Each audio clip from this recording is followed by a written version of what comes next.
Notion G2.3. Somme des mesures des angles dans un triangle.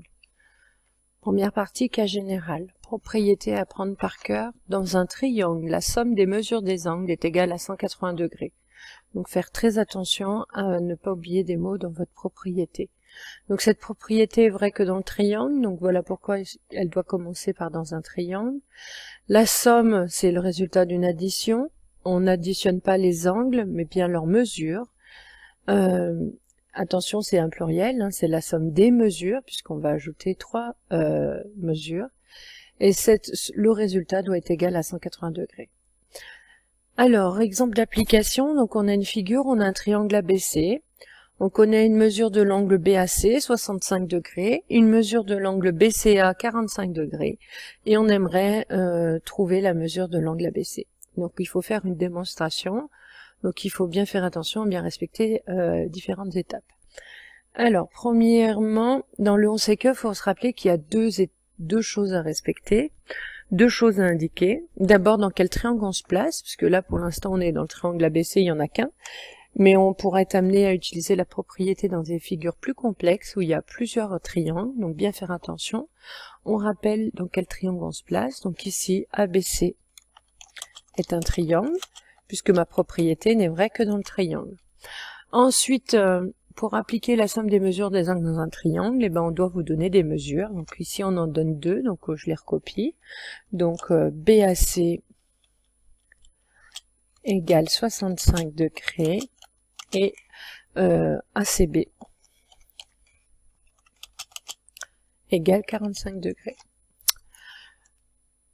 Donc maintenant qu'on a rempli la première partie de la démonstration, donc on va compléter la deuxième, donc qui est la propriété à réciter par cœur. Dans un triangle, la somme des mesures des angles est égale à 180 degrés. Ensuite, donc vous voyez dans la conclusion, on va avoir des étapes à respecter, donc bien faire attention. Première étape, je vais écrire en mathématiques la propriété qui est écrite en français. Donc la somme des mesures des angles dans un triangle, donc il y a 3 angles, donc je vais ajouter les 3 mesures. Alors consigne de méthodologie, on va toujours commencer par les deux qu'on vous donne. Donc je vous rappelle que la méthodologie sert à simplifier le travail de votre cerveau. Donc plus il fait des choses automatiques et simples, plus il va aller vite et il va éviter de se tromper en période de stress comme en évaluation. Donc il faut que j'ajoute les 3 mesures d'angle. Donc comme on en a écrit 2, je vous conseille de bêtement recopier les 2 qu'on vous donne en premier. Comme ça, c'est plus visuel, donc il a moins besoin de réfléchir. Ensuite, on doit ajouter le troisième, donc c'est celui dont on veut la mesure, donc c'est l'angle ABC. Je vous rappelle que la lettre qui est importante, c'est la lettre du milieu, donc dans un triangle, on doit avoir ici les 3 sommets, A, C, B. Après, il n'y a pas d'ordre, hein. Et on écrit que c'est égal à 180 degrés, c'est la propriété. Étape suivante, je vais remplacer par les mesures qu'on me donne. Donc l'angle BAC fait 65 degrés. Ensuite, l'angle ACB, voilà. Je décale tout. Il fait 45 degrés. Et le reste, il faut le recopier. J'ai bien la somme des mesures des angles qui est égale à 180 degrés. Étape suivante. Les 2 angles dont on connaît la mesure, je vais les calculer. Donc je vais ajouter 65 plus 45. Donc 5 et 5, 10, ça va se terminer par un 0. 6 et 4, 10, et la retenue, ça fait 11. 110 degrés. Et je recopie le reste.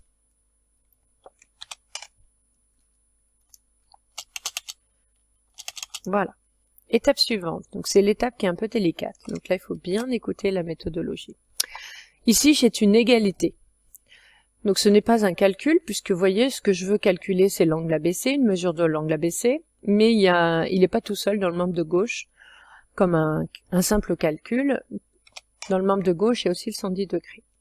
Donc là, ce n'est pas un calcul, ça s'appelle en fait une équation. Donc c'est le premier type d'équation qu'on résout, donc il faut bien faire attention à la méthodologie. Alors, il faut bien avoir compris qu'une égalité, c'est comme s'il y avait une balance qui est en équilibre avec donc le membre de gauche de votre égalité qui correspondrait au plateau de gauche de ma balance et le membre de droite de mon égalité qui correspondrait au plateau de droite de ma balance. Étant donné que c'est égal, ça veut dire que ma balance est en équilibre, donc les deux choses sont équivalentes. Moi, j'aimerais bien calculer une mesure de l'angle ABC. J'aimerais bien avoir sa mesure. Pour l'instant, il est dans le plateau de gauche, donc je vais le laisser dans le plateau de gauche. Et dans le plateau de droite, il y a le 180 degrés.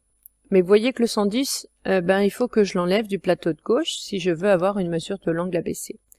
Et donc, il faut bien comprendre que si vous voulez que votre balance reste en équilibre et qu'on ait besoin d'enlever un nombre à gauche, il faut l'enlever aussi à droite pour que ça reste en équilibre. Voilà pourquoi on aura une soustraction à faire. D'accord? Donc le 180, il ne bouge pas, le ABC ne bouge pas, c'est le 110 degrés qu'on enlève dans l'étape suivante pour que ça reste en équilibre. Maintenant, il reste juste à calculer la mesure de l'angle ABC. Donc c'est un calcul. Attention, ça sera une soustraction, parfois avec retenue. Ici, il n'y a pas de retenue. Alors 0 moins 0, ça fait 0. Et 18 moins 11, ça fait 7. Donc on va obtenir 70 degrés. Voilà, la démonstration est terminée. On passe au petit 2. Angle dans un triangle isocèle. Alors je vais varier mes interlignes.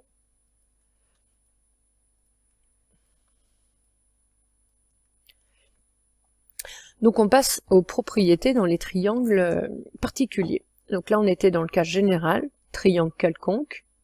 Si le triangle est isocèle et équilatéral, ça marche aussi, mais c'est valable dans tous les triangles.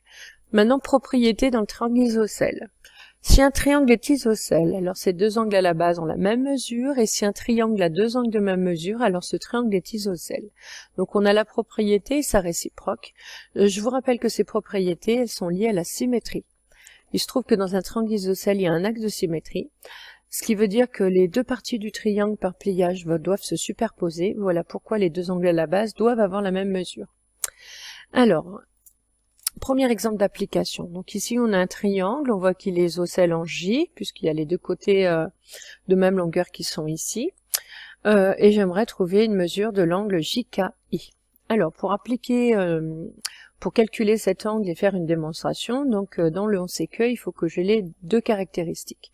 Si je veux utiliser la propriété sur les triangles isocèles, il faut avoir un triangle isocèle.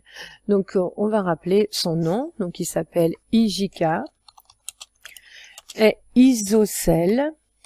Attention, isocèle, on dit toujours ou, parce que si on dit simplement isocèle, c'est pas suffisant. Donc ici, les isocèles en J, J c'est le sommet principal, puisque les longueurs JK et JI sont égales. Ensuite, dans la deuxième partie du on sait que, on va donner toutes les mesures des angles qu'on vous donne. Donc on me donne qu'une, on me donne la mesure de JIK.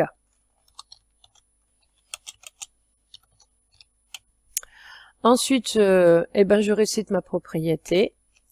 Si un triangle est isocèle, donc ça je le sais bien qu'il est isocèle, je l'ai vu sur la figure, alors ces deux angles à la base ont la même mesure. Alors, je vous rappelle que le vocabulaire des triangles isocèles, vous devez le connaître par cœur. Donc, le triangle isocèle en J, donc c'est ce qu'on appelle le sommet principal. La base, c'est le côté opposé au sommet principal, donc c'est IK. Le segment IK, vous voyez qu'il est adjacent à deux angles, celui de 55 degrés et celui de cherche la mesure. D'accord? Donc, c'est très important de bien le répéter. Dans le donc, on va écrire en mathématiques ce que la propriété vous dit, les deux angles à la base, donc on a dit que c'était lui et lui, ils doivent avoir la même mesure, donc on écrira l'égalité entre les mesures. Attention à la consigne, je vais écrire une égalité entre deux angles, mais on commence toujours par l'angle dont on cherche la mesure. Donc je vais pas commencer par l'angle JIK dont on connaît la mesure, mais je vais commencer par celui dont on cherche la mesure, donc JKI. JKI, donc c'est un des deux angles à la base et il doit avoir la même mesure que l'autre angle à la base. Maintenant, il me reste simplement à remplacer par ce que je connais. Donc JKI, c'est celui que je cherche et JIK, on l'a écrit au-dessus, ça fait 55 degrés. Voilà l'application de la propriété. dans le triangle isocèle. Alors maintenant, on va passer à la réciproque. Donc, on veut déterminer la nature du triangle ABC. Donc, a priori, si je regarde la figure à main levée, il n'y a pas de codage, donc il est quelconque.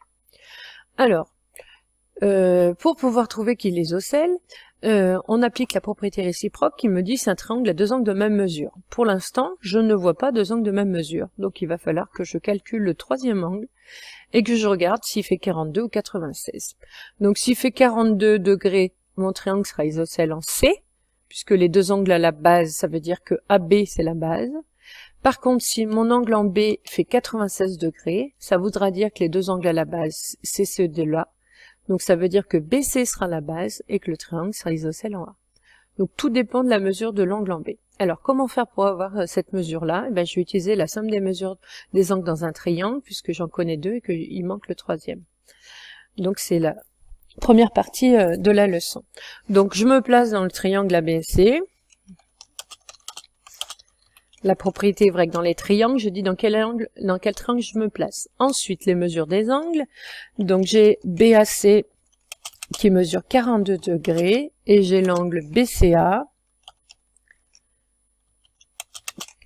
qui fait 96 degrés. Ensuite, j'utilise la propriété des angles dans un triangle. Dans un triangle, la somme des mesures des angles est égale à 180 degrés. Je l'écris en mathématiques, la somme des trois angles, des trois mesures qui doit être égale à 180 degrés. Je commence toujours par celle que j'ai recopiée la mesure au-dessus, donc BAC plus BCA. Ensuite, je donne la troisième mesure, donc cet angle-là, je vais l'appeler ABC. Ça doit être égal à 180 degrés. Je remplace par les mesures qu'on me donne, donc 42 degrés plus 96 degrés, et le reste, je le recopie. Étape suivante. Voilà. Étape suivante, je calcule la somme des deux premières mesures. Donc on commence par les unités à cause des retenues. 6 et 2, ça fait 8, et 9 plus 4, ça fait 13. On obtient 138 degrés. Voilà. Ensuite, c'est ma balance en équilibre. Je veux que ABC, il est pour l'instant dans le plateau avec 138. Donc j'ai besoin d'enlever le 138 du plateau de gauche. Si je l'enlève à gauche, il faut que je l'enlève à droite. Donc on va obtenir 180 moins 138 degrés. Dernière étape, c'est le calcul. Donc c'est une soustraction avec retenue, puisque je ne peux pas faire 0 moins 8. Donc je vous rappelle qu'on fait le complément. Donc je pars de 138, je regarde combien il manque pour arriver à 180. Alors de 138, on peut arrêter à 140, il manque 2. Et de 140 pour aller à 180, il manque 40. Donc on obtient 42 degrés. Voilà, ma première démonstration, elle est terminée. Donc j'ai trouvé qu'il y a un angle de 42 degrés. Dans mon triangle, j'avais un autre angle de 42 degrés. Donc je vais pouvoir utiliser la propriété réciproque. Alors on est dans un triangle, donc c'est ABC est un triangle. Ensuite, je vais redonner les deux mesures que j'ai besoin. Donc j'ai vu que l'angle ABC mesurait 42 degrés. Et on avait d'après la figure que l'angle BAC égale 42 degrés.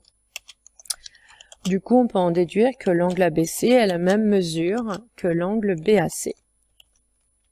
J'applique la propriété réciproque. C'est un triangle à deux angles de même mesure, alors ce triangle est isocèle.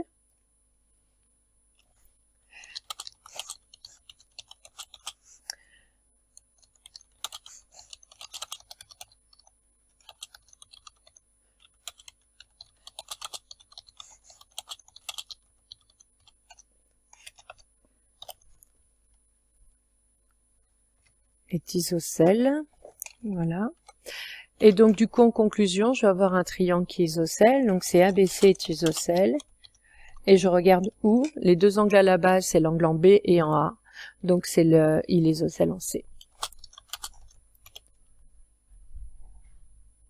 Je peux encadrer mon résultat. Et on passe à l'exemple. Exemple 3. On veut déterminer une mesure de l'angle JIK. Alors là, c'est la démonstration la plus complexe puisqu'elle se fait... on a plusieurs démonstrations à faire pour pouvoir y répondre. Donc là, j'ai un triangle qui est isocèle d'après le codage. Il est isocèle en J. Sauf que je ne connais pas un des deux angles à la base, mais je connais l'angle au sommet principal. Donc là, c'est plus complexe puisqu'il va falloir faire plusieurs démonstrations pour pouvoir trouver l'angle dont on veut la mesure. Alors, première démonstration, c'est d'écrire la propriété sur le triangle isocèle pour trouver les deux angles qui ont la même mesure. Alors, ici, on sait que le triangle, il s'appelle JIK. Il est isocèle en J. Alors, je connais cette mesure, mais elle me sert à rien, puisque je veux marquer que les deux angles à la base ont la même mesure et que le 42 n'est pas un angle à la base. Donc, on va pas rajouter des choses qui nous servent pas dans une démonstration, même si c'est vrai. On ne met dans une démonstration, dans le on sait que, uniquement ce qu'on sert. Alors, du coup, là, j'utilise la propriété. Si un triangle est isocèle, alors ces deux angles à la base ont la même mesure. Les deux angles à la base, donc si l'isocèle en J, la base c'est le segment IK, donc les deux angles à la base c'est les angles JIK, et l'autre angle c'est JKI. Mais vous voyez qu'on est bloqué parce qu'on n'en connaît aucune des deux. Alors je l'encadre parce qu'on en aura besoin plus tard. Alors deuxième démonstration, maintenant je sais qu'ils ont la même mesure, et je vais essayer de trouver la somme des deux, combien ça fait. Donc je vais utiliser la propriété sur la somme des mesures des angles dans un triangle. Alors je pourrais pas trouver qu'une mesure, puisqu'il m'en manque deux, mais j'aurai le résultat de la somme des deux angles à la base. Donc ça c'est la propriété sur un triangle quelconque. Donc JIK est un triangle. Alors c'est vrai qu'il est isocèle, mais on s'en sert pas ici qu'il soit isocèle. D'accord? Donc je le mets entre parenthèses. Donc c'est pas faux de le mettre, mais encore une fois, une démonstration, pour être pertinente, c'est qu'il faut pas donner trop d'informations, il faut donner juste les informations dont on a besoin. Et donc je sais que IJK, ici, ça mesure 42 degrés. J'utilise la propriété dans un triangle. La somme des mesures des angles est égale à 180 degrés. Je l'écris en mathématiques, je commence par les mesures que je connais, j'en connais qu'un, donc je vais en recopier qu'un. Ensuite j'ai JIK et JKI, et la somme fait 180 degrés. Je vérifie, j'ai le J, le I et le K, j'ai bien les trois sommets du triangle. Je remplace par ce que je connais, donc je connais que IJK, 42 degrés, et le reste, je recopie.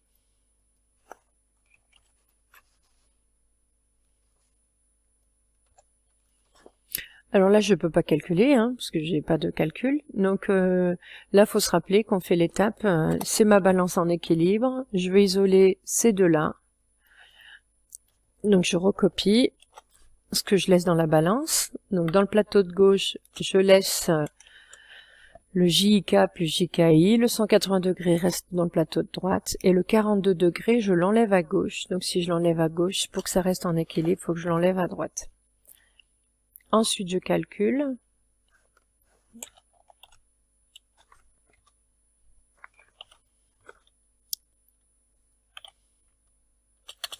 Alors là, c'est une soustraction avec retenue, je peux pas faire 0 moins 2, donc je pars du 42. Si je vais jusqu'à 50, il manque 8.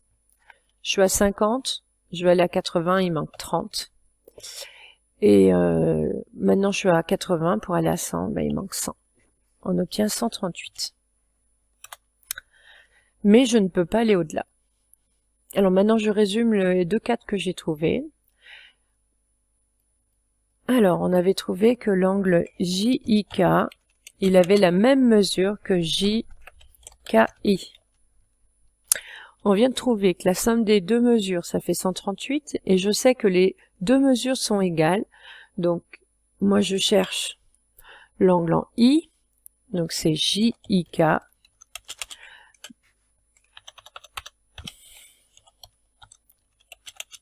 Donc, je prends la moitié. 138 degrés divisé par 2.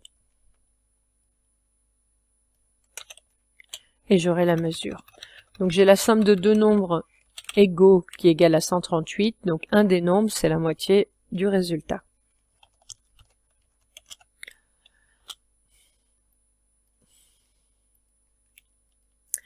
Alors, la moitié de 100, c'est 50. La moitié de 30, c'est 15. 50 plus 15, on est à 65. Et la moitié de 8, c'est 4. On obtient 69 degrés. Alors ici, j'aurais pu mettre aussi que l'autre, le JKI fait aussi 69 degrés. Alors là, je vais le mettre entre parenthèses, puisque c'était pas demandé. D'accord ? Alors, on détaille le calcul pour 1, comme ils ont la même mesure. Hein, je vais pas réécrire qu'on prend la moitié de 138 pour trouver 69 degrés. Donc ça, on l'a justifié aussi, on n'en a pas besoin, donc on n'est pas obligé de l'écrire. Remarque, dans un triangle rectangle isocèle, les deux angles aigus mesurent chacun 45 degrés. Donc il faudrait faire exactement la même démonstration, d'accord.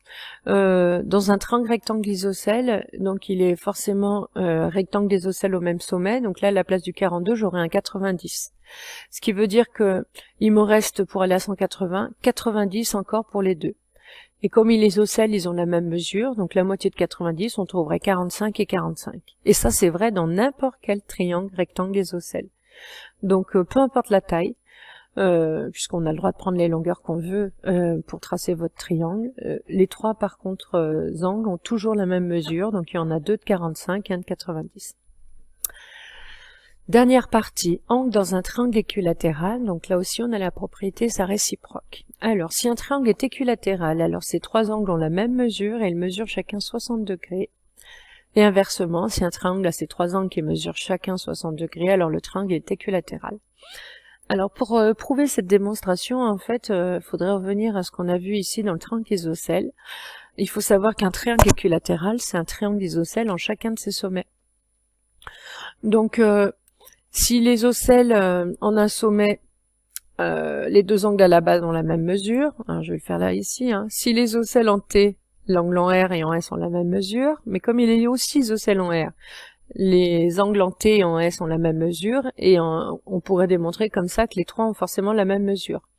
Et si j'utilise la propriété sur la somme des mesures des angles dans un triangle qui fait 180 degrés, j'ai la somme de trois nombres qui fait 180, et tous les nombres sont égaux. Donc il suffit de faire 180 divisé par 3, on retrouve le 60 degrés. Alors maintenant, comment je l'applique dans un exercice? Alors, qu'est-ce que je sais? Ben, si je regarde cette figure, je vois qu'on a un triangle équilatéral puisqu'il a avec trois côtés de même longueur. Donc le triangle qui s'appelle RST. Il est équilatéral. Équilatéral. Je récite ma propriété, attention de bien la réciter en entier. La propriété elle est faite en deux parties. Hein. Donc il faut d'abord dire que les trois angles ont la même mesure et ensuite dire qu'ils mesurent chacun 60 degrés pour bien qu'on ait le raisonnement, à savoir que il est isocèle en chacun de ses sommets, donc que les trois doivent avoir la même mesure et que si j'utilise la somme des mesures des angles dans un triangle, je pourrais trouver que chacun fait 60. Donc ne pas écrire qu'une partie. Si un triangle est équilatéral,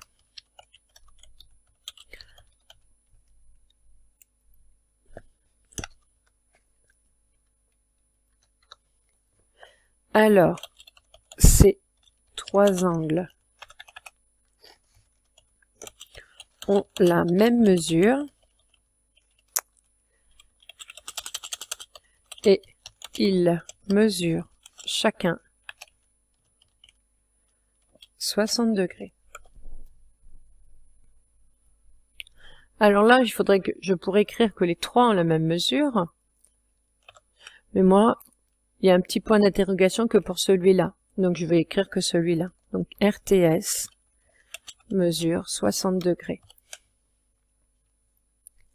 Mais les autres aussi mesurent. Hein. alors je le mets entre parenthèses parce que ça fait pas partie de la démonstration, hein. Mais de la même manière, on a TRS qui mesure 60 degrés et RST qui mesure aussi 60 degrés. Voilà, la notion est terminée.